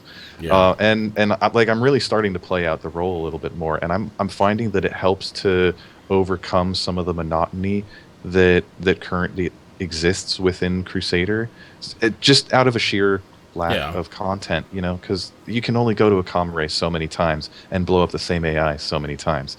So it helps, at least me. They say the same thing about blowing up people at Cryastra, but I haven't gotten bored of it yet. I haven't gotten bored of hunting people who blow people up at Cryastra. See, it's a circle of life. See, I enjoy doing that too. I like playing. When I play the Space Cop, though, I do it in my Aurora just to add insult to injury. Mm-hmm. I love doing that. Grabbing some guy in a Super Hornet's been killing people at Cryastro. Oh, really? Let me grab my Aurora and hunt him down. That just makes those it are so my much favorite better. pilots. Are the elite Super Hornet pilots that just they dominate the universe. I'm an super M50 tanks. pilot. And then Mitt comes in with the Gladius and spins them around and around. Yeah, I can't kill them with my Gladius because I'm not that good a pilot. But when they start chasing me and I outfly them and they run into shit, it's hilarious. That's always good. I like it. He's probably killed more shit by just going circles around them than actually using his guns. And that is a viable tactic. I don't care who you are. The key to winning a dogfight is being the one that survives. Yep. That is how you win a dogfight. It is not being the one that kills the other person. It is being the one that survives. And so that's whatever it takes to be the winner of the dogfight. If it means running away does not make you a coward. No doubt. No. The aces of World War Makes I and you World War smart. II, you know what they did? They did one pass on their target and they ran away. Yep. That's how they were aces, because they lived to get 5 kills. Yeah. Not because they, killed 5 guys in one flight and they were, flying around like some John Wayne movie. That's not how they did it. The boom and zoom came from the boom and zoom concept comes from the aces of World War I and World War II. They would get up high above their targets with the sun to their backs. They would dive in. They would hit their targets as fast as they could, and they would get the hell out of there. And Which that is was a it. viable tactic And I have to say, in both it Arena works. Commander and the PU, by the way. Yeah. Yes. The sun Especially works if you're in awesome something for that. small like an M50 and you're approaching yeah. with Stanton behind you. Yep. Oh, Those Ben things are hates great. M50s. Absolutely. Like, no. You would be surprised how many people come chasing after me 2-3 spawns later. Yeah. Just because they haven't And been I'd, able to find I'd me. like to address Muppet too. I know you asked questions before, but typically my show format, and even though we shifted gears in the middle of it and now start answering questions, we usually do a panel where we do a discussion for like the first hour, and then we basically restart the show with an after show, and that's when we actually do the Q&A. So we might have missed some of your questions before we went into question mode, so I apologize for that. So you might have to re-ask some because I can only scroll up so far. And I'm not sure what you're asking here again. Can you boost cruise mode horizontally, max speed, crash through multiple ships? What? Yeah, that was Basically, his question. I would translate that, and I'll translate it out of one, of course. I would say that maybe you could like use your ship as a wrecking ball to actually make contact with several ships and destroy them. They'd have to be close together. You have Yeah. to- yeah, but Yeah. you can. I mean, technically, it is possible to do.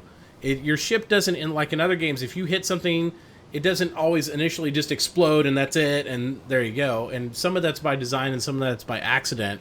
I think the Freelancer would make a great bowling ball up to like a week ago because the whole hull didn't disappear. I think that all. would be a great game to play if you got a bunch of friends together and some people were dedicated to turn off certain systems in their IFCS, because then with more slide and less computer taking over the maneuvering thrusters and slowing you down with retroaction and everything, you could actually do that.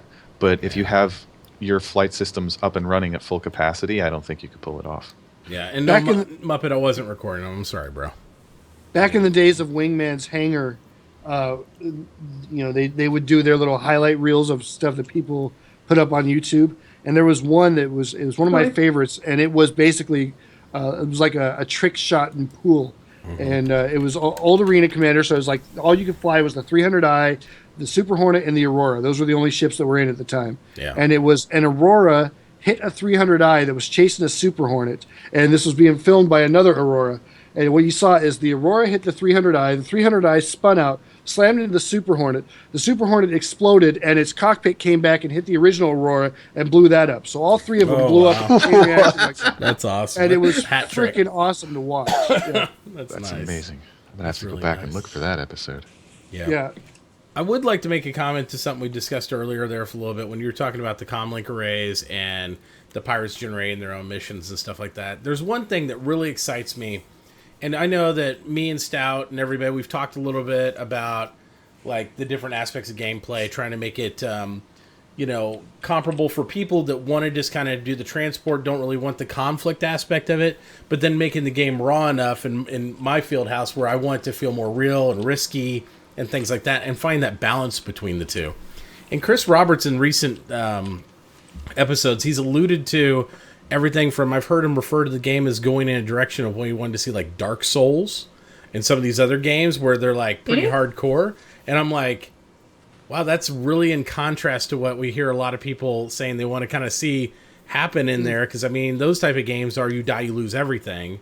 Whereas even the insurance is built around you die, you retain quite a bit of stuff. And while we know we want death to matter and stuff, another thing that encouraged me is when I heard him refer to the comlink arrays and talking about like, theory crafting like Chris Roberts does in 15-minute intervals, where he goes talking about turning off comlink arrays to darken out a zone, to jump a ship, to kill it so you don't get a bad rep. I was like, I'm sitting there just biting my nails going, is that really possible? 'Cause Right. that's fucking Goddamn. awesome. Well, You know, I It's mean, that like, what you feeds just into the said- concepts behind E-War. yeah. What I you would just said say about that, yeah. Chris theory crafted in 15-minute intervals, I don't remember which live stream it was, or if it was a panel or whatnot, but he was sitting there with Tony Zurovic and somebody else one time, and he was answering questions, and he was doing his, like you said, his theory crafting in 15 minutes.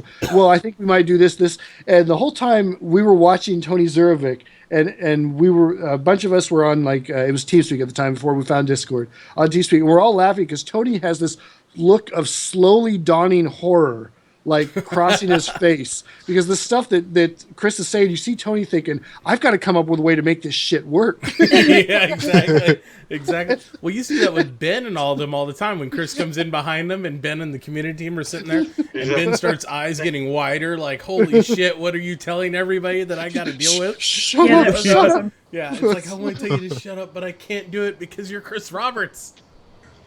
We've got another question in chat if you guys are ready for another one here. We've got, right knowing that CIG will be working on... Oh, wait, hold on. I think there was one above that I missed. Do you think the referral system is broken for people that gift game packages? There was also a question for you specifically, Sophie. Yeah, I backed up. Okay. Do you think the referral Well, the system referral is system broken? is the referral system is to generate new sales. So a game package that's already been bought and gifted is not a new sale. In that view, I think that's what they're going for. They're going for a simple generate new sales, reward people. I'm okay with how it is right now, personally. I'm fine with it. I don't feel cheated. I do understand, and as a streamer and gifting out packages to people who are new players, as well as just talking people into buying the game prior to the referral system. Yeah, you could say I got shafted out of probably hundreds of referrals. But at the same time, it would be so easy to abuse the referral system if gifts could be allowed. I mean, if nothing else, I could create an alt account and, you could gift back and forth between alt accounts until you end up with all the referrals you needed to get, things like that. So there's plenty of ways where that could have been abused. And I understand why they did it the way they did.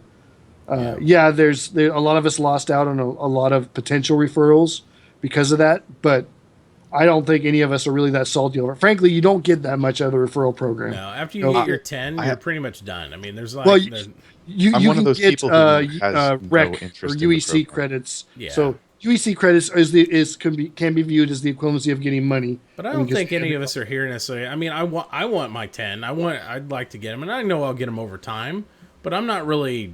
I mean, that's not why I try to give out packages and stuff. I'm here to get people in game, kind of, keep the community going and just interface with new cool people that are really interested in spaceships like I am. I mean, that's kind of the whole point. You guys all know the only reason why I wanted the referrals at all was to get my get that stupid aquarium, because the fancy aquarium Space Crab was still spawning into, and he wasn't spawning into the generic aquarium, and I was going crazy without Space Crab. So now that I've got that, I don't care if I get another referral at all. But Space Crab was the original Star Citizen stream. There you Yes, go. he was. I like the original fish tank because it's bigger. The new one is curved; it's smaller. I don't really like it as much. And Space Crab is escaping. If you walk up to the side, up to the front of it, and turn to the side so you're looking down at Space Crab's claw is sticking out the front of it. There you go. We should get both fish tanks. Is what we should get. Get both fish tanks, stack tanks on tanks. Wait, make I it need to full. find something. Just on two different sides of the hangar. Since we're talking about things I think we should get the freaking jump ramps back in the hangar for the buggies. Yes. We need the buggy. Keep the buggy up. Now that I have one, I'll agree. I I haven't gotten my buggy yet, or my fish in my fish tank. I just got my buggy finally. Did you? Good Yeah, job. I just finally got it. Knight Rider's question was, knowing that CIG will be working on a Corvette class ship. I think actually they said they've started working on it, so it's not just will be. They are building it now. Yeah. Who on the cast is interested in getting one? My answer for that is really simple, Knight Rider. I will not be buying any more ships for myself with real money because I want to earn every single ship that you can possibly own. I want to earn in the game, and that is my end game goal, is to have at least one version of every variant of every model. So yes, I will be getting a Corvette, but I won't be buying it out of the store. That doesn't mean that I might not end up buying it for a giveaway at some point, but Correct. I won't be buying it for myself. Ditto. I'm not unless going to I buy. see- Yeah, I'm not buying any more big ships for myself. I don't think. The biggest thing I I'm not have buying anything anytime soon. is a Dur, so that's obvious that I'm not going to get it. Complete Um, Muppet, I see your question. So Complete Muppet asked a question to me specifically. Said, "Do you think that being female and recognized as one brings you more good or bad people towards you?" That's a good question, and I find that with this particular community, it's not like when I go and play. Well, actually, I'm not even going to do that. With this particular community, it's not been a problem. If anything, it's been the opposite. And it's not that there's more or less of anything. I feel that there's equal treatment for the most part. I mean, obviously, since I stream, people recognize me. So when I'm in game, it's, "Hey, Sophie," and there's some recognition there. But it's that there's so much focus on the game that I think gender is actually nicely and relievingly so overlooked, which I really appreciate and value about this game. That's my experience. And there's some younger players. You can tell who you're interacting with pretty quick. But there's some younger people who, you just disengage pretty quickly. But for the most part, I wouldn't say it's positive, negative. It's very like the attention is equal. That's my feeling on it. Cool. Yeah, and it's good that you have that kind of experience here because it's, I think I've had a lot of female friends play different games and not even as streamers, and some games I know, like, my wife won't play at all just because, since I stream them, she wouldn't play them because she'd get flack because not only being me, but the fact she's a girl. So, and some games you can't play unless you're on voice comms and stuff, and so she won't play them because it just, she really likes FPS, but she won't play it. Just because of the way she's treated on it, so. There's a lot that... Speaking go ahead, Zealous. Speaking of the Corvette, what manufacturer would you guys like to see the Corvette made by? Aegis, of course. Yeah. Aegis makes the sexiest ships. I actually want it to be Drake. Why? Because Drake... It would be ugly as sin, and that would make it awesome. I could see that. Yeah. Yeah. But then you could get the same thing from an Anvil ship. Yeah. It's because of like the Russian mentality of Drake, of make it cheap, make it durable. Yeah. Honestly, though, I'd like to see it made by Musashi, by Mist. Knight Rider. Because they have not made a military ship yet. That's the Starfarer true. Gemini really doesn't count because it's a Starfarer that was then converted by Aegis into a military ship. Look how badass Was it it is. an actual military contract? Yeah. And you can see that in the design. If you look at the design post on the Starfarer and all the images, you can see the influences by both groups as they designed the Starfarer Gemini, where you can see like the military aspects. And that I love the coloring and how they went into that level of detail on it. And we had that discussion last time about how I didn't like the coloring because I thought it looked too Aegis, but on the interiors, but I think that's what they were going for. They were going for something really a military feel because it's really, let's be honest, it's the first big ship compared. It's the next level of big ships compared to that. Even though it's a glorified armored field truck, I mean that's what it is. It's the next big ship. So, but Deltron, I think that the Freelancer MIS is the same thing as the Starfarer Gemini. The Freelancer was already there, and they just refit it for their needs. They upgunned it, yeah. Mm-hmm. Yeah. And same with the thing about Drake or Origin is it doesn't fit the lore that they would be manufacturing ships for the military. Origins exclusively manufactures for high-end civilian, and Drake exclusively manufactures for the civilians that can't legally purchase the military ships for whatever reasons. Jiro made an interesting suggestion. What if it was Consolidated Outlands? That would be interesting because there really isn't that much lore because Consolidated Outland is a relatively new company. They're the SpaceX of Star Citizen. The only ship that at Consolidated Outlands made is the Mustang, and the only thing that made before that was the F7A hot rod kits. Yeah. Yeah. So I have one. Yeah, I always considered Consolidated Outlands based on that Mustang build and stuff as a small ship manufacturer, though. They didn't. I never really pictured him making something larger, but I mean, Somebody Well- wanted them to make the Crusader Industries one too, because all they have is the Genesis. I Which think is that odd it- because it's isn't a good Crusaders possibility. Industries an arms manufacturer as well? I think so. Yeah, I think they make small arms, and then the Genesis is their ship. It's And kind then of they funny. also make space stations. It wouldn't surprise me though if Consolidated Outlands became a very good candidate because if you look at the character Sophie, of It sounds like you're Silas, being the founder, challenged, Sophie. Yeah. I think you're gonna have to sing for us.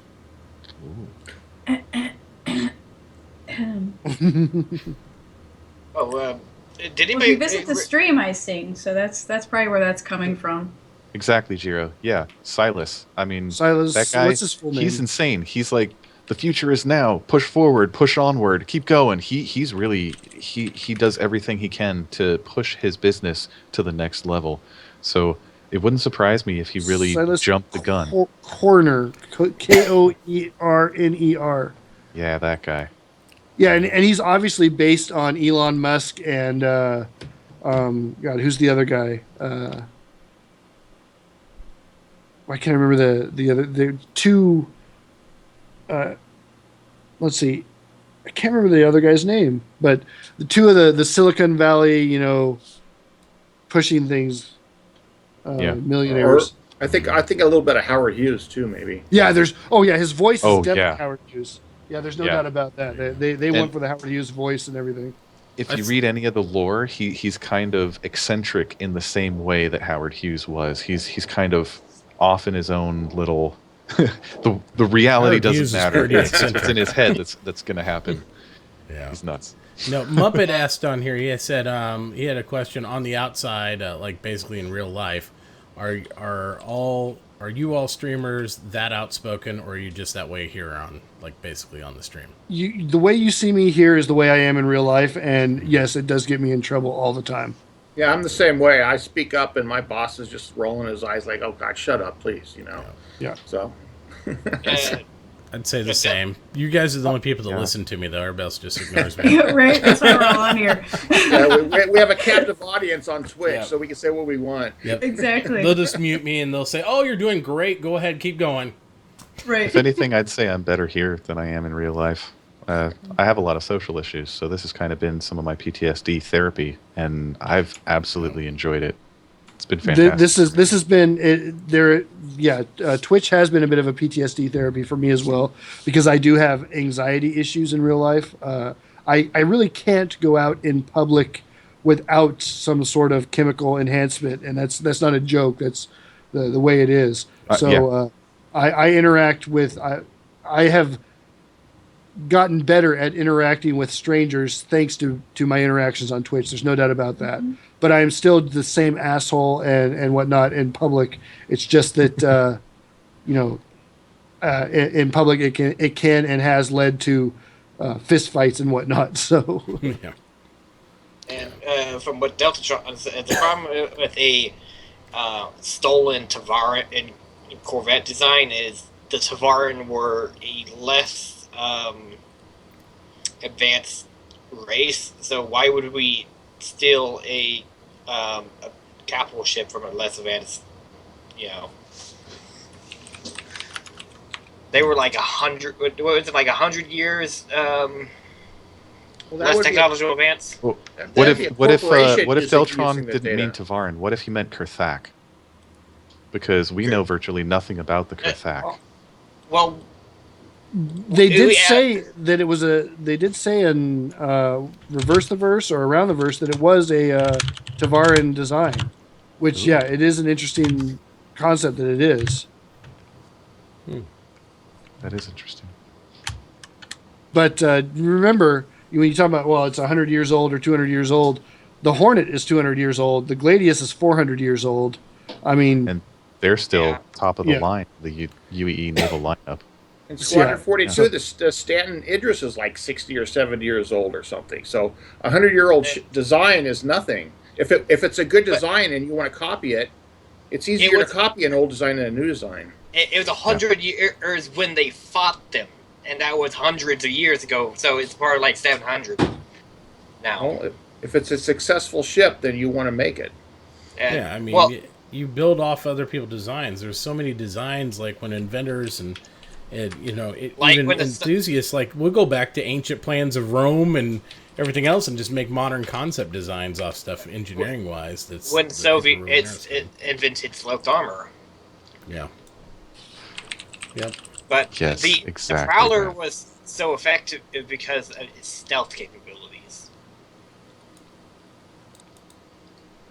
But yeah, we have no idea about the Tukarak or whatever. The Right. Kurthak, yeah. Kurthak. Well, actually, we as a species are forced into knowing nothing about them by the Jean, because they're on the other end of Jean space, Yeah. and the Jean and the Kurthak don't get along. So the Jean don't even let us through their space, and they don't even talk about the Kurthak. So it's that black zone. You just it's their Voldemort. You don't talk about it. I still think that what we're going to discover throughout the Squadron 42, the series of campaigns, is that the Vanduul are being driven from their space by the Kurthak, and that the Kurthak are the real nasty ones out there and the ones we should be worried about. And that goes again back to the whole, it's based off of Rome and the Vandals. The Vandals were being driven west by the Mongols at the time, and the Mongols turned out to be the real threat to Western civilization. Now, the Vandals were just, warring tribes that knocked out whatever they could along their way. Yeah. But I hope And the that might be Kurthak why end the up looking Xi'an like don't talk Shadow about them. from Babylon 5. the shadow. That's Yeah. what I would like.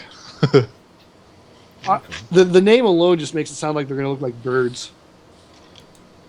Oh, That would be that's cool to have an interesting. avian race. Yeah. That would be really cool. I wonder how those ships Yeah. would look then. That'd be weird. Romulan birds of prey. Yeah, That's what I wouldn't be surprised if the Kurthak ended up being like a feline race, because we all know Chris Roberts likes felines. And that might be why they haven't. And that could very well be one of the reasons why they haven't been revealed yet, is because there is legal issues with him doing something like that. He's got to make sure those legal issues are cleared. Yep. Even if they don't look anything like The what can I remember their name? Kilrathi. Yeah, even if Kilrathi. they don't look anything like the Kilrathi, EA could try to go after him just based Oh, on yeah. the fact of who he is, and so he might be making sure that there are absolutely no legal issues before they reveal them. Or it could be that the reality of it is they haven't even begun designing them yet, which I think that's probably more realistic. I would go with that answer. That's it. Muppet had another question. He said, for us non-money users, are we getting an spaceship altering place to our starter hangars? I have one gimbal crap, 2 non-gimbals, in the pain in the arse to do Control G every hour. He's asking if Spaceship you're asking if there's alternate going to be place? persistence to changes to spaceships. Like Yes, fitting things, yeah. yes, there will be. You'll be able to save your fittings and configurations and upload them to your ship. Technically, Yeah. there's persistence right now if you want to go through the action of right protecting your database file, which people have done in the past to prevent their holotable from screwing it up. But they also have talked about later on, once all of the mechanics are in place, that there will be extensions to the hangars where you'll have like a mechanics bay, and you'll be able to go in with a particular piece of the ship or with the entire ship, and you'll be able to open up the panels and take out the components and work on the individual components and modify them. change out the wires and tweak them and overclock them and put them back in and test them out. Like, that's all going to be in the game. And there's even a variant of the Endeavor that's solely dedicated to overclocking components and enhancing systems. Superconductor Yeah. that you put a Yeah, module on, and the you can super especially super collider. You can modify the actual weapon parts, and they're like super white clean labs and stuff. And that's not only for ship components. They're talking about like actual like firearms in the game, all sorts of different modifications you can do. And it might, and Computer they said it chips might stuff only too. be small overclocking, like you might just get percentage points, but it's something that'll be statically on that component. So you'd either pay an entity to do it for you, it'd be an occupational thing, or you could resell these items, or you could use them just to your own significant advantage. Mm-hmm. But with overclocking, like in real life, it could come with overheating issues. You Yep. might have to modify parts, so it has bonuses and penalties to help balance it out.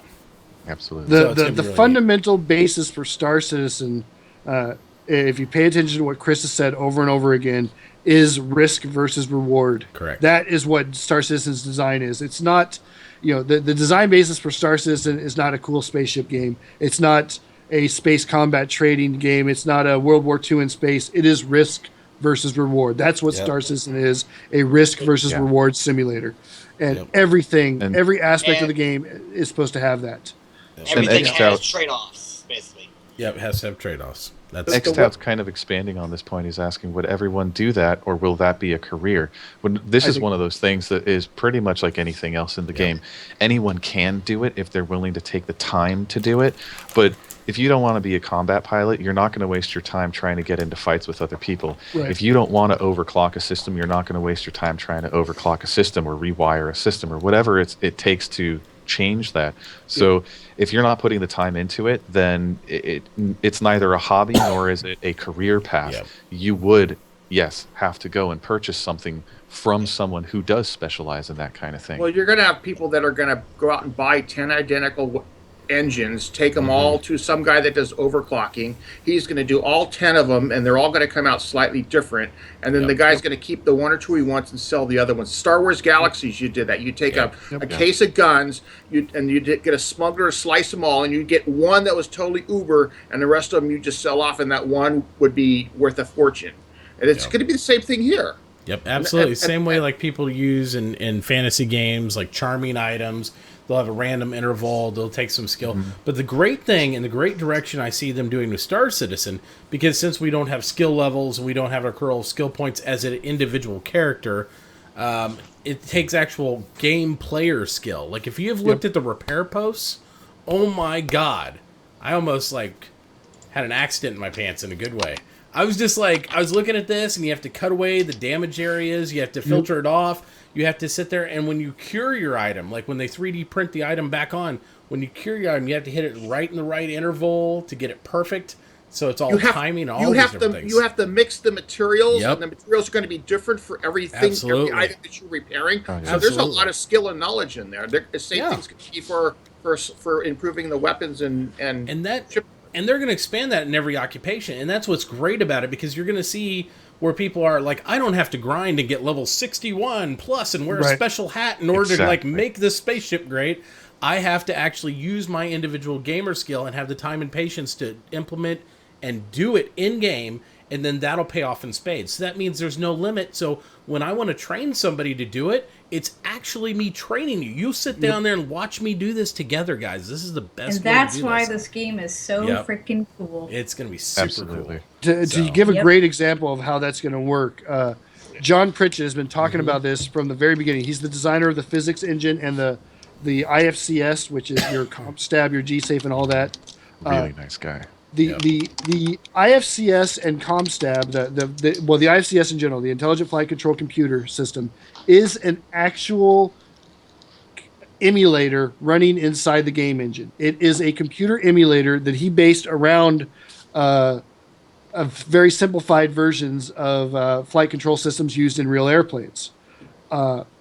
With that comes that right now it uses the same programming language as CryEngine itself does, but ultimately his goal is to make an in-engine, in-fiction programming language that the overclockers will then have to learn to use to reprogram the IFCS to the exacting nature they want it to be. So if you want to be a great overclocker for the IFCS, for making the thrusters work just exactly how you want it to be, you're going to have to either hire somebody who knows this language inside and out, or learn this language inside out and learn the little tweaks and tricks that go along with it.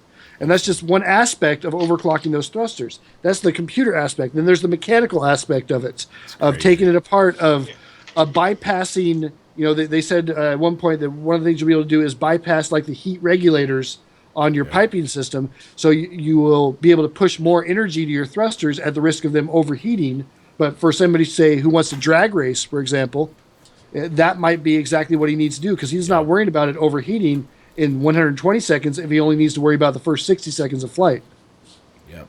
And exactly what Xstout says that's above his pay grade, but that's exactly why you're going to need people in the game that want to do that and know how to do that, because either that or you're just forking out money, right? You're going to have to fork out a lot more money just to pay somebody to do it. And you Not have only to stop do you and need consider. somebody to have the knowledge to do that, you need to have the materials and the Mm-hmm. equipment to do that.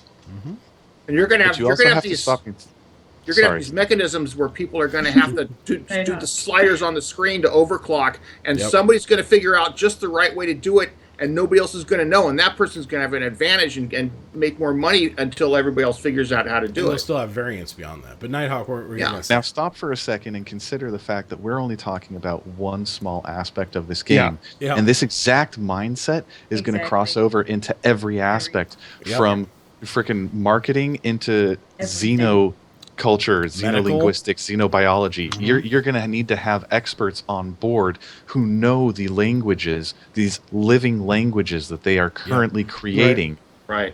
And if you don't know the language and you don't know how to communicate with the Jean or the Banu, you might not get your trade session off right. right. You're going to have a translator on board.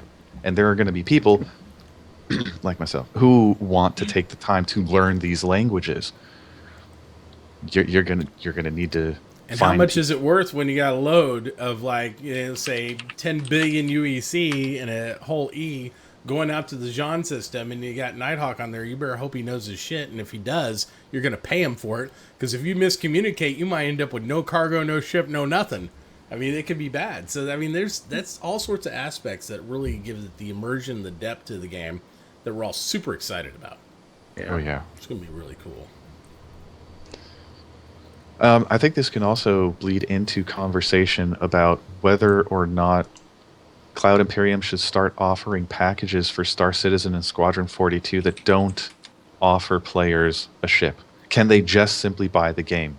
Because, and I'll start it off this way, I have friends who don't want to own ships, who don't want to fly ships, who don't want to be combatants. One friend in particular, he told me, I don't want to play this game. What I want to do is walk onto the engine deck of your ship. I want to put on my Geordie LaForge visor, and you're never going to see me again. I'm going to live in your engine room. That's all they want to do. But they have absolutely no reason to buy into the game right now. Do you think it's a good idea for CIG to offer something like that? $45 is not a big deal. That's a cheap price for a game, and you get a hangar to store your stuff in. You still need that. If there's a ship in there and you never fly it, so what? Yeah, because Right, but I say leave it as it is. I know what But you're the saying, idea Nighthawk. behind the mentality is I don't need a place to keep things because I have friends who have places for me to keep things Yeah. in. Why do I need all this Right. other Well, stuff? here's the problem, though. You create what's called, and this isn't anything degraded towards people who want to get in Star Citizen but not fly spaceships. You create space hobos that don't really, because they're basically, they don't have any, storage or any of that, and they want to have their friends do it and all that, and that's fine. The problem is, marketing-wise, what does that do to our game? Because obviously people are going to want it cheaper. It's like, okay, I'll give you a $45 package without a ship. People are like, whoa, whoa, whoa, whoa. I don't want the ship. Well, so then Shouldn't it people be are cheaper then? Because I deal with this at work and retail all the time. Well, I don't want that piece of that package, so can I just buy half of it? And that. Well, like Crimus said, if you're really going that route, you spend $45 to get Star Citizen. If you're not going to want to ship, then you're probably not going to spend the other $15 to get Squadron 42 anyways, right? Yeah. Because you're not going to be a pilot. So you spend the $45. By the way, that was what we were told today, for those of you that don't know, that the pricing system starting the 14th will be $45 for either Star Citizen or Squadron 42. And if you want to then get the other part of it, it'll be $15 more to add the other half onto it. So $60 for the complete game, essentially. Which is good. so- It's not doubling Which is down nice. or anything. That's It's still cool. it's still more than fair. I mean, to be But honest. so you spend your $45, you get Star Citizen, and you start out with an Aurora MR and whatever, the Selfland hangar. You can sell those in game. Yep. That's part of the. Now you're not going to get full value for them, but you can sell them for UEC. If you want to be a space hobo, Yeah. like you said, you can immediately go and sell those things. Everything you own, pretty much, even the hangar, from what we've gathered in the past, you can sell hangars. Although maybe there might be a requirement that you have at least one hangar just to be as To hold an save account game or something. purposes or whatever. Right. Yeah, but you can at least sell that ship and take whatever UEC you get for it, and then run off and do whatever you want to do. Hitch rides all the time. Yeah. So you because otherwise, if they were to do what Nighthawk, what you're suggesting, then they'd end up in a situation where they're offering Star Citizen for say $30 without a ship, and people might say, "Oh yeah, I'd be fine with that." Except what's going to happen is you will get change people their mind, and then you need an upgrade kit. That's something else to deal upgrade with. Kit. It's a that's Right. a waste of everybody's time. or you run into this situation where people want to get into the game, and so they buy the $30 thing, but their friend has already told them, "Don't worry, I'm going to give you my cheap ship for free." Yeah. And then so you get people that are getting into the game, and they're basically coming up with a way to scam CIG out of $15 and still get their ship, and still have their cake and eat it too. Or It's scam just another player.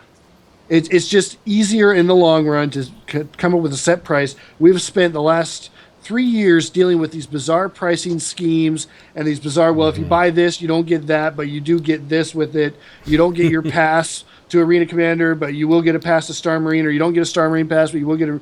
Now we're just down to you buy the game, you play it. Yeah, let's And not overcomplicate it. Let's keep it at that after all we've dealt with. You buy the game, you don't want the ship, fine, sell the damn ship. Yeah, maybe they'll make a free walk weekend or something, like you can walk around into the game and not fly anything. Instead of free fly weekends after it launches. Cyberwolf, that's fine, but remember at some point I am going to roleplay a space hobo, so that guy you might be thinking you're going to pick up and murder might be somebody who can not only take over your ship, but fly it better than you. Space hobos. Dun, dun, dun, dun, dun. There we go. And so it was born. There it is. It's a new Just game. you just get a Cutlass Red, and you let people respawn on it, and then you hold them hostage until they pay you. That's one of my That's one of what my I got in buddies. Endeavor. You know. He's got a Cutlass Red for that exact purpose. That's his thing. Is he wants to hang around at the edge of battles, and when people get killed, they're going to respawn, and he's going to offer them either you pay me for the medical services, or I kill you and dump you out of the ship or out of the airlock without any gear on. That's why I got a Cutlass Red. It's going to be permanently docked to my Crucible, so they can spawn and then walk over and then say, "Okay, go get my ship, and I'll pay you." Yep. It's going to be on the outside of a battle. It's going to be beautiful. That will be awesome. All right. So- Yeah, and he guys. also wants to get a Quick reclaimer filter. for the purpose of Sorry. threatening to either you pay me or I recycle your ship right here with you still inside it. That sort of thing. Ship crusher. Speaking of the reclaimer, how many of you are actually interested in checking out the salvage mechanics when it comes into play? Because it looks like that might Everybody? be next. Yeah. I Yeah, want to check I think out all of us everything. There's no The aspect of the game I don't want to touch. The Crucible's gonna be good for salvage too. I'm gonna fix the ships during the battle, heal the people. Then when the battle's over, I'm gonna go out and pick up the salvage, pull the parts off for the next time. Yeah.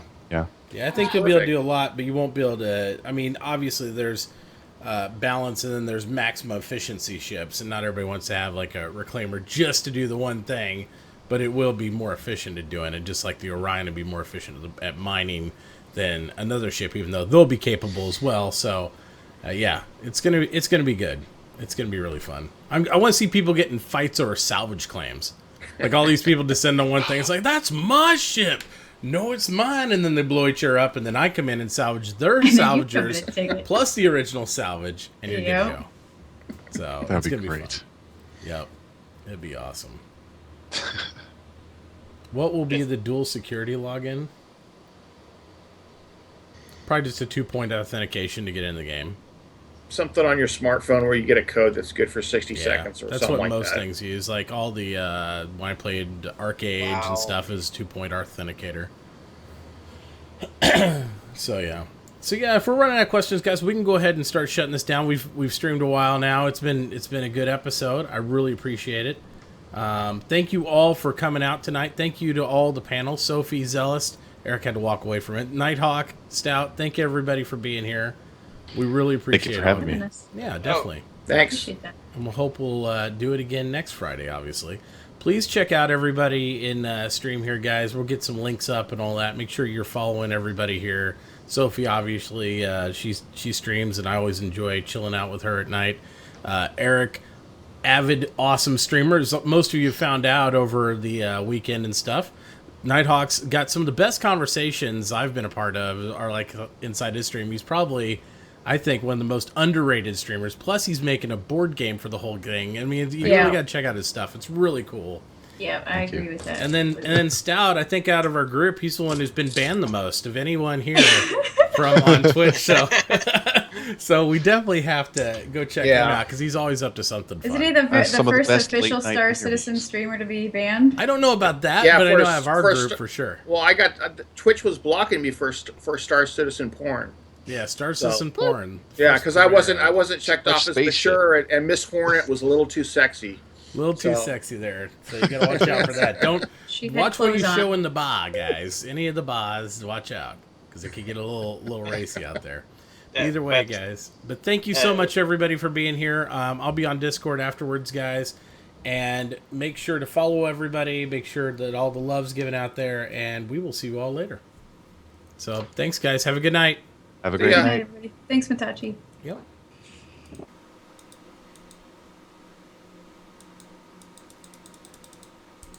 And then it goes white.